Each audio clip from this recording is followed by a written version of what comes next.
அஸ்ஸலாமு அலைக்கும் ரஹ்மத்துல்லாஹி வ தஆலா பரகாத்துஹு. துஹாவின் ஒழுக்கங்களை பற்றி பார்க்கலாம். முதலாவதாக, துஹாவின் போது இரு கைகளையும் உயர்த்துவது.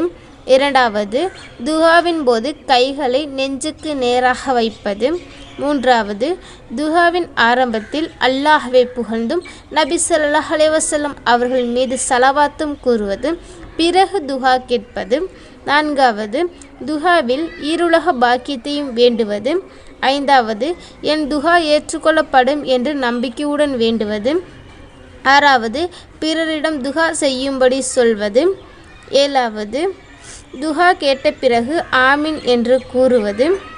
எட்டாவது, துஹா கேட்ட பிறகு கைகளை முகத்தில் தடவுவது. ஒன்பதாவது, துஹாவின் பயன் தெரியவில்லை என்றால் என்னுடைய துஹாவெல்லாம் ஏற்றுக்கொள்ளப்படாது என்று கூறக்கூடாது. பத்தாவது, உலக வாழ்க்கையை வெறுத்து மரணத்தை வேண்டாமல் இருப்பது. இவையே துஹாவின் ஒழுக்கங்கள் ஆகும்.